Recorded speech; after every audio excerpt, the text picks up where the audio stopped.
ಒಂದು ಕಾಯಿನ್ನು ನಮ್ಮ ಪರಂಪರೆಯ, ನಮ್ಮ ಒಂದು ಇತಿಹಾಸದ ಚರಿತ್ರೆಯ ಒಂದು ಭಾಗ.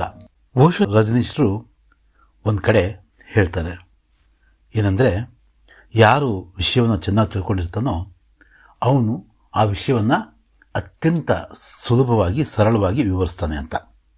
ನಾನು ಈ ಬಗ್ಗೆ ಎಷ್ಟು ವಿಷಯ ತಿಳ್ಕೊಂಡಿದ್ದೀನೋ ಈ ನಿಮಿಸ್ಮ್ಯಾಟಿಕ್ ವಿಷಯದ ಬಗ್ಗೆ, ಈ ಕಾಯಿನ್ಗಳ ಬಗ್ಗೆ ನಾನು ಎಷ್ಟು ಸರಳವಾಗಿ ನಿಮಗೆ ವಿವರಿಸ್ತೀನಿ ಅಂತಕ್ಕಂಥದ್ದು ಅದ್ರ ಮೇಲೆ ಡಿಪೆಂಡ್ ಆಗಿರುತ್ತೆ. ನೋಡೋಣ, ಆದಷ್ಟು ಸರಳವಾಗಿ ಈ ಒಂದು ವಿಷಯವನ್ನು ತಿಳಿಸೋದಕ್ಕೆ ಪ್ರಯತ್ನ ಪಡ್ತೀನಿ. ಕಾರಣಾಂತರಗಳಿಂದ ಈ ರೀತಿ ಹೋಲಾಗಿರ್ತಕ್ಕಂತಹ ಕಾಯಿನ್ಗಳು ನಮಗೆ ಸಿಗ್ತವೆ. ಆದರೆ ನಿಮಿಸ್ಮ್ಯಾಟಿಕ್ ವಿಷಯದಲ್ಲಿ ಈ ಒಂದು ಕಾಯಿನ್ ನಿಮಿಸ್ಮ್ಯಾಟಿಕ್ನ ಅಂದರೆ ಸುಮಾರು 190 ವರ್ಷಗಳ ಹಳೆಯ ಕಾಯಿನ್, ಅಂದರೆ ಇಲ್ಲಿ ನೋಡ್ರಿ 1835 ಅಂತ ಇಲ್ಲಿದೆ. ಅಂದರೆ ಈಸ್ಟ್ ಇಂಡಿಯಾ ಕಂಪನಿಯ ಆರಂಭದ ಕಾಯಿನ್ಗಳಿದು. ವಿಲಿಯಮ್ IV ಕಿಂಗ್ ಅಂತ ಇದೆ ಇಲ್ಲಿ. ಆಗ ಇನ್ನೂ ಎಂಪರರ್ ಅಂತಕ್ಕಂಥದ್ದು ಇಲ್ಲಿ ಬಳಕೆ ಆಗಿರಲಿಲ್ಲ. 1/4 ರೂಪಿ ಅಂತಕ್ಕಂಥದ್ದಿದೆ. ಈ ರೀತಿ ಹೋಲು ಯಾಕಾದವು ಅಂತಕ್ಕಂಥದ್ದನ್ನು ಇವತ್ತು ಮಾತಾಡೋಣ. ಮತ್ತು ಈ ಅತ್ಯಂತ ಅಪರೂಪದ ಈ ರೀತಿಯ ಕಾಯಿನ್ಗಳು, ಅಂದರೆ ಈ ಹೋಲ್ ಇಲ್ಲದಿದ್ದರೆ UNC ಕಂಡೀಷನಲ್ಲಿ ಸುಮಾರು 50,000 ರೂಪಾಯಿ ಬೆಲೆ ಬಾಳ್ತಕ್ಕಂಥ ಈ ಕಾಯಿನ್ನು ಈ ರೀತಿ ಹೋಲಾದ್ರಿಂದ ಇದರ ಬೆಲೆ ಏನಾಗುತ್ತೆ, ಎಷ್ಟು ಪರಿಣಾಮ ಬೀರುತ್ತೆ ಅಂತಕ್ಕಂಥ ವಿಷಯನೂ ಕೂಡ ನಾವಿವತ್ತು ಚರ್ಚೆ ಮಾಡೋಣಂತೆ. ಸರಿ, ಈ ಹೋಲ್ಗಳು ಯಾಕಾದವು ಅಂತಕ್ಕಂಥದ್ದಕ್ಕೆ ಸಾಕಷ್ಟು ಥಿಯರಿಗಳಿದ್ದಾವೆ. ಮೇನಾಗಿ ನಾನು ಮೊದಲಿಗೆ ಅಂದ್ಕೊಂಡಿದ್ದೇನಪ್ಪ ಅಂದರೆ, ಈ ಬಂಜಾರ ಸಮುದಾಯದವರು, ಅಂದರೆ ಲಂಬಾಣಿ ಸಮುದಾಯದವರು, ಇವರು ಈ ತಮ್ಮ ಒಡವೆಗಳಿಗೆ, ಜ್ಯುವೆಲರಿಗಳಿಗೆ ಒಂಥರ ಹಾರದ ಥರ ಮಾಡ್ಕೊತಾರೆ. ಮತ್ತು ಅವರು ಹಾಕೊಳ್ಳೋ ವಸ್ತ್ರಗಳಿಗೆ, ಅಂದರೆ ಮೇಲೆ ಹೊತ್ಕೊಳ್ತಾರಲ್ಲ ಅಚಡ ಆ ಥರ ಅಂತಾರಲ್ಲ, ಅದಕ್ಕೂ ಕೂಡ ಇವರೇನು ಮಾಡ್ತಾರೆ, ಕಾಯಿನ್ಗಳನ್ನು ಹಾಕ್ಕೊಳ್ತಕ್ಕಂಥ ಒಂದು ರೂಢಿ, ಅಥವಾ ಹಾರ ಮಾಡ್ಕೋಬೋದು. ಅಥವಾ ಕೆಲವರು ಒಂದೇ ಕಾಯಿನ್ನ ಕೊರಳಿಗೆ ಹಾಕೊಳ್ಳೋಕ್ಕೆ ಒಂಥರ ಏನಂತಾರೆ, ಆ ಥರನೂ ಕೂಡ ಇವರು ಇದನ್ನು ಬಳಕೆ ಮಾಡಿರಬಹುದು. ಸರಿ, ಮೇನಾಗಿ ನಿಮಿಸ್ಮ್ಯಾಟಿಕ್ ಫೀಲ್ಡಲ್ಲಿ ತುಂಬ ಮುಖ್ಯವಾದಂತಹ ಕಾಯಿನ್ಗಳು ಈ ರೀತಿ ಹೋಲಾದರೆ ಅದರ ಬೆಲೆ ಇವತ್ತಿನ ಮಾತು ಹೇಳಬೇಕಂದ್ರೆ ನನ್ನ ಪ್ರಕಾರ ಕಡಿಮೆ ಆಗಬಾರ್ದು. ಯಾಕಂದರೆ ಇರ್ತಕ್ಕಂಥವೇ ಒಂದಷ್ಟು ಸ್ವಲ್ಪ ಅತ್ಯಂತ ಕಡಿಮೆ ಕಾಯಿನ್ಗಳು. ಈ ಕಾಯಿನ್ಗಳು ಈ ರೀತಿ ಆಗಿರೋದ್ರಿಂದ ಇವುಗಳ ಬೆಲೆ ಯಾಕೆ ಕಡಿಮೆ ಆಗಬೇಕು? ಮತ್ತು ಇಲ್ಲಿ ಡೇಟ್ ಕಾಣಿಸ್ತಾ ಇದೆ, ಇಲ್ಲಿ ನೋಡಿ 1906 ಅಂತಕ್ಕಂಥ ಡೇಟ್ ಕಾಣಿಸ್ತಾ ಇದೆ. ಮತ್ತು ಎಲ್ಲ ಡೀಟೇಲ್ಸ್ ಇದೆ. ಇದು ಒರಿಜಿನಲ್ ಕಾಯಿನ್ ಅನ್ನೋದಕ್ಕೆ ಒಂದು ಪುರಾವೆ ಕೂಡ ಹೌದು. ಅಂದರೆ ಒಂದು ಈ ಕಾಯಿನ್ನು 190 ವರ್ಷಗಳಿಂದ, ಈಗ ಕಳೆದ ಒಂದು 5-6 ವರ್ಷದಿಂದ ನನ್ನ ಹತ್ರ ಇದೆ ಈ ಕಾಯಿನ್ನು. ಅದಕ್ಕಿಂತ ಮುಂಚೆ ಎಲ್ಲೆಲ್ಲಿ ಈ 190 ವರ್ಷಗಳು ಅದು ಯಾರ್ಯಾರ ಕೈಯಲ್ಲಿ, ಯಾರ್ಯಾರ ಜೊತೆ, ಯಾವ್ಯಾವ ಸಮುದಾಯಗಳ ಜೊತೆಗೆ ಇದು ಬಂತು ಅಂತಕ್ಕಂಥದ್ದು ಕೂಡ ಒಂದು ಪ್ರಶ್ನೆನೇ. ಯಾಕೆ ಈ ಮಾತು ಅಂತಂದರೆ, ಒಂದು ಕಾಯಿನ್ನು ನಮ್ಮ ಪರಂಪರೆಯ, ನಮ್ಮ ಒಂದು ಇತಿಹಾಸದ ಚರಿತ್ರೆಯ ಒಂದು ಭಾಗ. ಇದು ನಮಗೆ ನಿಧಾನವಾಗಿ ಕೇಳಿಸ್ಕೊಂಡ್ರೆ ಇದು ಕೂಡ ತನ್ನ ಕಥೆಯನ್ನು ಹೇಳುತ್ತೆ. ಈ ಫಾರಿನಲ್ಲಿ ಈ ಥರ ಹೋಲ್ ಮಾಡಿಬಿಟ್ಟು ಇಲ್ಲಿಯ ಉದಾಹರಣೆಗೆ ಬಂಗಾರ ಅಂತ ಅಂದ್ಕೊಂಡ್ರೆ, ಅಥವಾ ಬೆಳ್ಳಿ, ಇದು ಬೆಳ್ಳಿ ಕಾಯಿನು. ಸೊ ಬೆಳ್ಳಿಯನ್ನು ಅವ್ರೇನು ಮಾಡ್ತಾಯಿದ್ರು, ತೆಗೆದು ಎಲ್ಲ ಕಾಯಿನ್ಗಳು, ಅವ್ರ ಹತ್ರ 100 ಕಾಯಿನ್ ಇದ್ದಾವೆ ಅಂದ್ಕೊಂಡ್ರಿ, 100 ಚಿಕ್ಕ ಚಿಕ್ಕ ಪೀಸ್ಗಳು ಅವರಿಗೆ ಸಿಗ್ತಾಯಿದ್ವು. ಬಟ್ ನಾನೇನು ಅಂದ್ಕೊತೀನಿ, ಇದರಲ್ಲಿ ಆ ಥರ ಸುಮ್ಮನೆ ಹೋಲ್ ಮಾಡಿದ್ದಾರೆ. ಕಾಯಿನಲ್ಲಿ ಏನು ಬೆಳ್ಳಿಯನ್ನು ಅವರು ತಕ್ಕೊಂಡಿಲ್ಲ ಅಂತ ನನಗನ್ಸುತ್ತೆ. ಆದರೆ ಫಾರಿನಲ್ಲಿ ಆ ಥರ ತಕ್ಕೊಂಡ್ರು ಕೂಡ ಇದು ಅವಾಗಲೂ ಕೂಡ ₹1 ಬೆಲೆನೇ ಬಾಳ್ತಾಯಿತ್ತು. ತಕ್ಕೊಂಡ್ರು ಕೂಡ ಏನಾಗ್ತಿತ್ತು, ₹1 ಬೆಲೆನೇ ಬಾಳ್ತಾಯಿತ್ತು. ಅವರಿಗೆ ಆ 100 ಒಂದು ಕಾಯಿನ್ಗಳಿಂದ ಈ ರೀತಿಯ ಚಿಕ್ಕ ಚಿಕ್ಕ ಪೀಸ್ಗಳು ಏನು ಸಿಗ್ತಾಯಿದ್ವೋ ಅದು ಫ್ರೀಯಾಗಿ, ಉಚಿತವಾಗಿ ಅವರಿಗೆ ಆ ಬೆಳ್ಳಿ ಅಥವಾ ಬಂಗಾರ ಅಥವಾ ತಾಮ್ರ ಸಿಗ್ತಾಯಿತ್ತು. ಅದನ್ನು ಅವರು ಮಾರಿ ಒಂದಷ್ಟು ದುಡ್ಡು ಮಾಡ್ಕೊಳ್ತಾಯಿದ್ರು. ಇದನ್ನು ಮತ್ತೆ ₹1 ಥರನೇ ಅವರು ಬಳಕೆ ಮಾಡ್ತಾಯಿದ್ರು. ಅವತ್ತಿನ ದಿನಕ್ಕೆ ನಿಮಿಸ್ಮ್ಯಾಟಿಕ್ ಫೀಲ್ಡಲ್ಲಿ ಇದು ತುಂಬ ಮುಖ್ಯವಾದಂತಹ ಕಾಯಿನ್ ಆಗಿರಲಿಲ್ಲ. ಅವ್ರಿಗೇನದು ಎಂಟಾಣಿ, ಅಂದರೆ ₹1 ಥರನೇ ಇರ್ತಾಯಿತ್ತು. ಸ್ವಲ್ಪ ಬೆಳ್ಳಿ ಸಿಗ್ತಾಯಿತ್ತು, ಯಾವುದೋ ಒಂದು ಖರ್ಚಿಗೆ ಅದು ಅನುಕೂಲ ಆಗ್ತಾಯಿತ್ತು. ಸರಿ, ಈಗ ಇನ್ನೊಂದು ಮಾತು ಏನಪ್ಪ ಅಂದರೆ, ಇಲ್ಲಿ ನಾವು ಭಾರತದ ಮಟ್ಟಿಗೆ ಮಾತಾಡಬೇಕಂದ್ರೆ ಇದು ಭಾರತದ ನಾಣ್ಯ. ಇಲ್ಲಿ ನೋಡ್ತಾ ಇದ್ದೀರ ನೀವು, ಈಸ್ಟ್ ಇಂಡಿಯಾ ಕಂಪನಿ, ಇದು ಭಾರತದ ನಾಣ್ಯ. ತುಂಬ ಒಳ್ಳೆಯ ಡಿಸೈನ್ ಇರ್ತಕ್ಕಂಥ ನಾಣ್ಯ. 190 ವರ್ಷಗಳ ಹಳೆಯ ಕಾಯಿನು. ಇದಕ್ಕೆ ಈ ರೀತಿಯ ಇದಾಗೋದಕ್ಕೆ ನಾನು ಮೊದಲೇ ಹೇಳಿದ್ನಲ್ಲ, ಒಂದು ಸಮುದಾಯದವರು ಅಥವಾ ಅವ್ರ ಕಾರಣ ಆಗಿರ್ಬೋದು. ಇನ್ನೊಂದು ಕಾರಣ ಏನಪ್ಪ ಅಂದರೆ, ಆಗ ನಮ್ಮ ಥರ ಈಗ ನಾವು ಹಾಕ್ಕೊಳ್ತಕ್ಕಂಥ ಶರ್ಟು ಪ್ಯಾಂಟ್ಗಳಿಗೆ ಜೇಬುಗಳಿರ್ತವೆ, ಪರ್ಸ್ಗಳಿದ್ದಾವೆ, ಮತ್ತೊಂದಿದ್ದಾವೆ. ಆಗ ಕೈಚೀಲಗಳು ಮತ್ತೊಂದು ಇವಿದ್ರೂ ಕೂಡ ಇವು ಕಳೆದೋಗ್ತಾವೆ ಅಂತೇಳ್ಬಿಟ್ಟು ಮೋಸ್ಟ್ಲಿ ಈ ದಾರಗಳಲ್ಲಿ ಇವನ್ನ ಪೋಣಿಸ್ಕೊಂಡು ಇವನ್ನ ಭದ್ರಪಡಿಸ್ಕೊಳ್ತಾ ಇದ್ರೇನೋ, ಸೊಂಟಕ್ಕೆ ಏನಾದರೂ ಕೂಡ ಕಟ್ಕೊಳ್ತಾ ಇದ್ರೇನೋ ಅನ್ನೋ ಒಂದು ವಾದನೂ ಕೂಡ ಇದೆ. ಮುಖ್ಯವಾಗಿ ನಾನು ನ್ಯೂಸ್ಪೇಟರ್ ಫೀಲ್ಡ್ಗೆ ಇನ್ನೂ ಸಿಸ್ಟಮೆಟಿಕ್ಕಾಗಿ ಬಾರದ ದಿನಗಳಲ್ಲಿ, ಅಂದರೆ ಹೊಸದಾಗಿದ್ದಂಥ ದಿನಗಳಲ್ಲಿ ಈ ಅಷ್ಟು ಕಾಯಿನ್ಗಳನ್ನು ನಾನೇನು ಮಾಡಿದೆ, ಕೊಂಡ್ಕೊಂಡಿದ್ದೆ. ಇನ್ನೊಂದು ವಿಷಯ ಇಲ್ಲಿ ಮರೆತಿದ್ದೆ. ಮೊದಲು ಏನು ಮಾಡ್ತಾಯಿದ್ರು, ಈ ಥರದ ಬೆಳ್ಳಿ ನಾಣ್ಯಗಳನ್ನು ಕುಟ್ಟಿ ಕುಟ್ಟಿ ನೋಡ್ತಾ ಇದ್ರಂತೆ. ಅಂದರೆ ಫಾರ್ ಎಕ್ಸಾಂಪಲ್ಲು, ಇದು ಬೆಳ್ಳಿ ನಾಣ್ಯನೋ ಲೆಡ್ ಅಥವಾ ಸೀಸದಿಂದ ಮಾಡಿರ್ತಕ್ಕಂಥ ನಾಣ್ಯನೋ ಅಂತಕ್ಕಂಥದ್ದನ್ನು ಈ ರೀತಿ ಕುಟ್ಟಿ ಇದು ಮಾಡ್ತಾಯಿದ್ರಂತೆ. ಅವಾಗಲೂ ಕೂಡ ಹೋಲ್ ಬೀಳ್ತಕ್ಕಂಥ ಚಾನ್ಸಸ್ಸು ಇರ್ತಾಯಿದ್ವು. ಇದು ಹೋಲ್ ಬೀಳೋದಕ್ಕೆ ಇರತಕ್ಕಂತಹ ಸಾಕಷ್ಟು ಕಾರಣಗಳಲ್ಲಿ ಇದೊಂದು. ನಾನು ಮುಖ್ಯವಾಗಿ ಅಂದ್ಕೊಳ್ಳೋದಂದರೆ, ಆಭರಣಗಳು ಅಥವಾ ವಸ್ತ್ರಕ್ಕೆ ಇದು ಮಾಡೋದಕ್ಕೋಸ್ಕರ ಈ ರೀತಿಯ ಹೋಲ್ಗಳನ್ನು ಮಾಡಿ ಇವನ್ನು ಬಳಸಿದ್ದಾರೆ.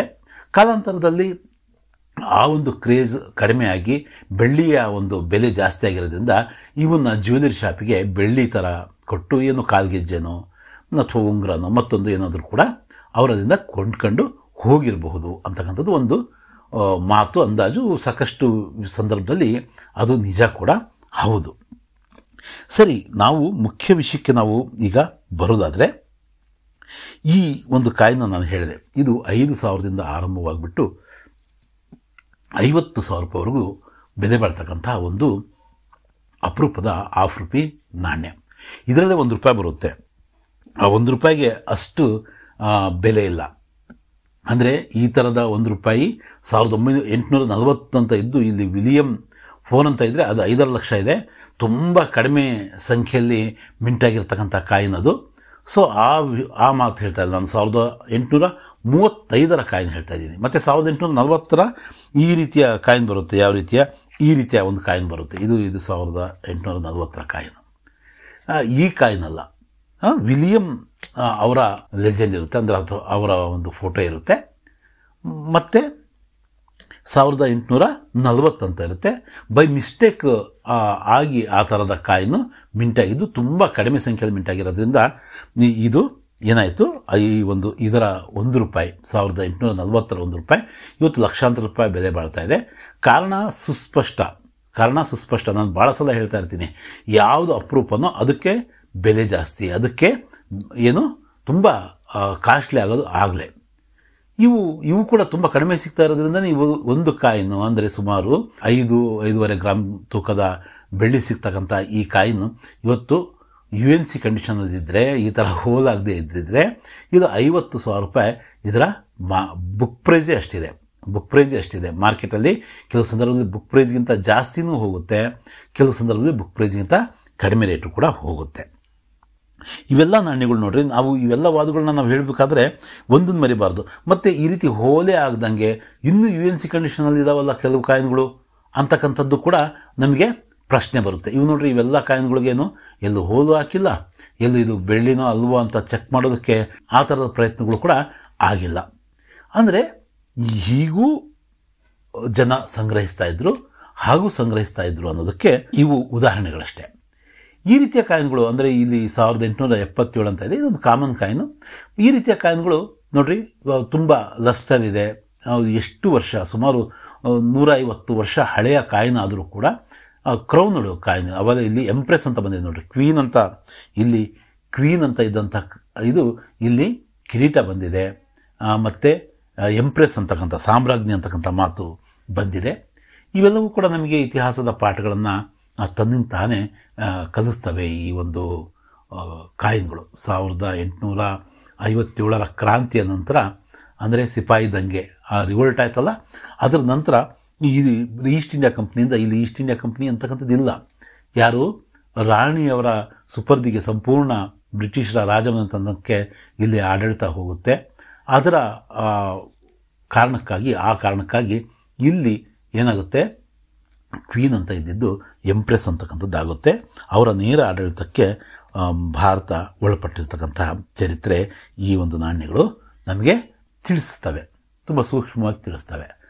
ಈಗ ಮುಖ್ಯವಾಗಿ ನನ್ನಲ್ಲಿ ಈಗ ಪ್ರಶ್ನೆ ಮೂಡಿರ್ತಕ್ಕಂಥದ್ದು ಮತ್ತು ನಾವು ಆನ್ಸರ್ ಹುಡುಕ್ತಕ್ಕಂಥದ್ದು ಸಾಕಷ್ಟು ವಿಡಿಯೋಗಳನ್ನು ನಾವು ನೋಡಿದರೂ ಕೂಡ, ಸಾಕಷ್ಟು ಕಡೆ ಪ್ರಯತ್ನ ಪಟ್ಟರೂ ಕೂಡ ಈ ಥರ ಹೋಲ್ಡ್ ಕಾಯಿನ್ಗಳಿಗೆ ಬೆಲೆ ಇದೆಯೋ ಇಲ್ಲೋ ಅಂತಕ್ಕಂಥದ್ದು. ಇದು ಕೂಡ ₹1,000 ಬೆಲೆ ಬಾಳ್ತಕ್ಕಂಥ ಒಂದು 1/4 ರೂಪಿ 1835 1835 ಕಾಯಿನ್.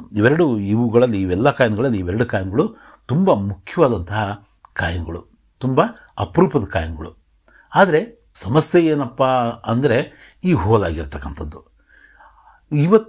ಇವಕ್ಕೆ ಸ್ವಲ್ಪ ಬೆಲೆ ಕಡಿಮೆ ಇರಬಹುದು, ಆದರೆ ನಿಮಿಸ್ಮ್ಯಾಟಿಕ್ ಫೀಲ್ಡಲ್ಲಿ ನಮಗೆಲ್ಲ ವಿಷಯಗಳನ್ನು ಈ ಹೋಲ್ ಸಮೇತ, ಅಂದರೆ ಈ ಒಂದು ಏನು ರಂಧ್ರ ಕೊರೆದಿದ್ದಾರೋ ಅದರ ಸಮೇತ ಇದು ನಮಗೆ ತಿಳಿಸುತ್ತೆ. ಅದರಿಂದ ಚರಿತ್ರೆಯ ದೃಷ್ಟಿಯಿಂದ ಇದು ಕೂಡ ಮುಖ್ಯ ಆಗೇ ಆಗುತ್ತೆ. ನಮಗೆ ಸರಿಯಾದ ಕಾಯಿನ್ ಸಿಗದೇ ಇದ್ದಾಗ ನಾವು ಈ ರೀತಿಯ ಕಾಯಿನ್ ಕೊಂಡ್ಕೊಳ್ಳೋದ್ರಲ್ಲಿ ಅಥವಾ ನಮ್ಮಲ್ಲಿ ಸಂಗ್ರಹಿಸೋದ್ರಲ್ಲಿ ಆ ಥರದ ದೊಡ್ಡ ತಪ್ಪೇನೂ ಆಗಲ್ಲ, ಪ್ರಮಾದ ಏನೂ ಆಗಲ್ಲ, ಸಂಭವಿಸಲ್ಲ ಅಂತಕ್ಕಂಥದ್ದನ್ನು ನಾನಾದರೂ ಹೇಳೋದಕ್ಕೆ ಇಷ್ಟಪಡ್ತೀನಿ. ಒಟ್ಟಲ್ಲಿ ನಮಗೆ ಒಳ್ಳೆಯ UNC ಕಂಡೀಷನ್ನ ಈ ಥರದ ಕಾಯಿನ್ನು ಸಿಕ್ಕರೆ ಓಕೆ. ಆ ಇಯರ್ನ ಪರ್ಟಿಕ್ಯುಲರ್ ಕಾಯಿನ್ ನಮಗೆ ಬೇಕಾಗಿದ್ದಾಗ, ಅದು ಅವೈಲಬಿಲಿಟಿ ಇಲ್ಲದೇ ಇದ್ದಾಗ ಸ್ವಲ್ಪ ರೇಟಲ್ಲೂ ಕೂಡ ನಾವು ರಾಜಿ ಆಗೋದಾದರೆ ಈ ಥರದ ಕಾಯಿನ್ನು ಬೇರೆಲ್ಲ ನೋಡಿರಿ, ಎಲ್ಲವೂ ಅಕ್ಷರಗಳಿಗೂ ಸ್ಪಷ್ಟವಾಗಿ ಕಾಣಿಸ್ತಿದ್ದಾವೆ, ಮತ್ತು ಇಯರ್ ಸ್ಪಷ್ಟವಾಗಿ ಕಾಣಿಸ್ತಾ ಇದೆ, ಎಲ್ಲವೂ ಸ್ಪಷ್ಟವಾಗಿ ಕಾಣಿಸ್ತಾ ಇದೆ. ಇಲ್ಲಿ ರಂಧ್ರ ಇರೋದು ಅನ್ನೋದು ಕಾರಣಕ್ಕೆ ಈ ಒಂದು ಉದಾಹರಣೆಗೆ ₹5,000-50,000 ಬೆಲೆ ಬಾಳ್ತಕ್ಕಂಥ ಕಾಯಿನ್ ನಮಗೆ ₹1,000-2,000 ಸಿಕ್ಕರೆ ನಾವು ಇದನ್ನು ನಮ್ಮ ಸಂಗ್ರಹಕ್ಕೆ ಅದು ಒರಿಜಿನಲ್ ಆಗಿದ್ದರೆ ನಾವು ತಗೋಬಹುದು. ಇದು ನಾನು ಏನು ಹೇಳೋದು ಹೊರಟಿದ್ದೆ ಅಂದರೆ, ಕೆಲವು ಸಂದರ್ಭದಲ್ಲಿ ತುಂಬ ಸಹಜವಾಗಿ ಈ ಥರದ ರಂಧ್ರಗಳು ಕಾಲಕ್ರಮೇಣ ಉಂಟಾಗ್ತವೆ. ನಾನು ಹೇಳಿದ್ನಲ್ಲ, ಆಭರಣ ಮತ್ತೊಂದು ಕಾರಣಕ್ಕೆ ಈ ರೀತಿಯ ರಂಧ್ರಗಳನ್ನ ಹಾಕಿ ಇವನ್ನ ಒಂದು ರೀತಿಯಲ್ಲಿ ಅವರು ನಿಜವಾಗ್ಲೂ ಕೂಡ ನಿಮಿಸ್ಮ್ಯಾಟಿಕ್ ಫೀಲ್ಡ್ಗೆ ಹೆಲ್ಪ್ ಮಾಡಿದ್ದಾರೆ ಅಂತಲೇ ನಾವು ಹೇಳಬೇಕು. ಇಲ್ಲಾಂದರೆ ಇದನ್ನು ಕರಗಿಸಿ ಮತ್ತು ಅದನ್ನು ಬೆಳ್ಳಿ ಥರ ಬಳಸಿ ಏನೋ ಒಂದು ಇದು ಮಾಡ್ಬೋದಾಗಿತ್ತು. ಸೊ ಯಾವುದೇ ಕಾಯಿನ್ನ ನಾವು ಉಳಿಸ್ತಕ್ಕಂಥದ್ದು ನಮ್ಮ ಚರಿತ್ರೆಯ ಒಂದು ಪುಟವನ್ನು ಉಳಿಸಿದ ಹಾಗೆಯೇ ಆಗುತ್ತೆ. ರಂಧ್ರ ಇದ್ದರೆ ಏನಂತೆ ಅಂತಕ್ಕಂಥದ್ದು ಒಂದು ಮಾತು. ಇವತ್ತು ನಾಳೆ ಇವಕ್ಕೂ ಕೂಡ ಒಂದು ಒಳ್ಳೆ ಬೆಲೆ ಬರಬಹುದು, ದರ ಸಿಗಬಹುದು, ಮತ್ತು ಇದು ತನ್ನದೇ ಆದಂತಹ ಕೊಡುಗೆ ಕೂಡ ಈ ಒಂದು ನಿಮಿಸ್ಮ್ಯಾಟಿಕ್ ಫೀಲ್ಡ್ನ ಸ್ಟಡಿಗೆ ಕೊಡುತ್ತೆ ಅಂತಕ್ಕಂಥ ಮಾತನ್ನು ಹೇಳ್ತಾ ಮತ್ತೆ ಇನ್ನೊಂದು ವಿಡಿಯೋದಲ್ಲಿ ಮತ್ತೆ ಸಿಗೋಣಂತೆ. ಧನ್ಯವಾದಗಳು.